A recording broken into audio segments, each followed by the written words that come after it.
سيد محمود أبو العباس بعين الرائد والممثل أنيميشن عراقي.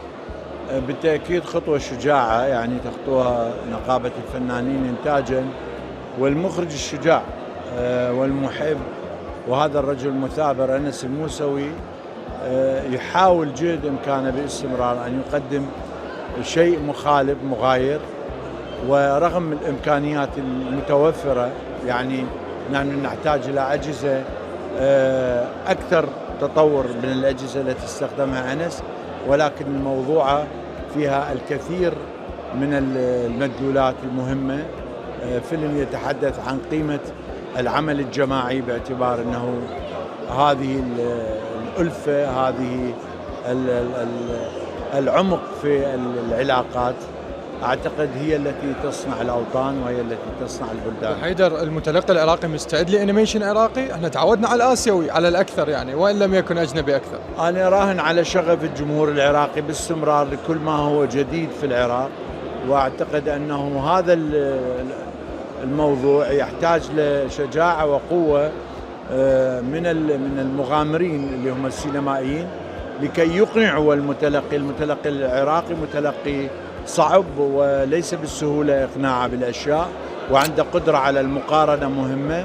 مشاهد مثابر أنا أعتقد المشاهد العراقي، لذلك في أبسط حالات المقارنة يحتاج إلى مراجعة. وأيضا هذا السؤال الأخير، أرجع أستاذ، هاي الدكتور سنان أجل الورشة بأي حق؟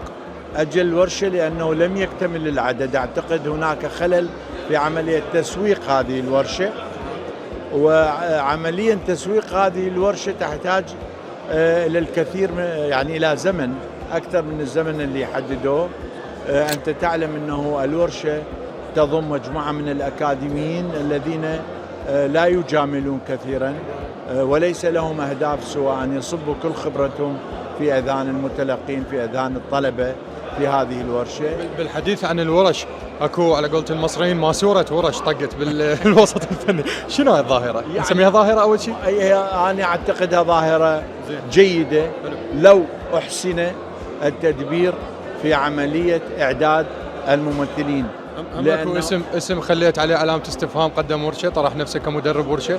أنا ما أعترض على أي إنسان لأن ما عندي تقاطعات ويا الجميع، ولكن أعتقد أنه يجب أن نسعى لتقديم كل ما هو جيد ويغير من نمط الأداء التمثيلي الذي اعتدنا عليه. من هذا الأستاذ الذي يحاول أن لا يخلق نماذج تشبهه في التمثيل؟ طبعا لأن الورشة كاتي هاس واحدة من أهم المدربين في الورش في أمريكا، يأتون إليها بعد الحصول على الأوسكار ليطوروا من قدراتهم الأدائية حتى ما يكرر نفسه. حتى ما يكرر نفسه.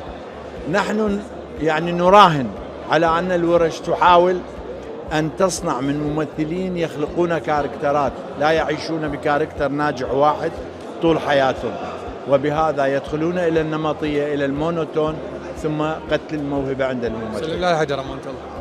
والله يعني انت متفضل دائما بمحبتك، هذا واجب، احبك حيل والله. انت بمحبتك للجميع وليس لنا انا وحيدر باستمرار. تدري ابو حيدر يقولون شنو تقول للنجم احبك؟ قلت له شنو تكذب؟ لا بصراحه يعني اذا صديقي شو ما اقول احبك؟ انت ما تكذب لانه انت رجل صريح وواقعي واسئلتك ذكيه جدا. اتمنى لك التوفيق. خذت من وقتك هواي. لا بالعكس. شكرا جزيلا.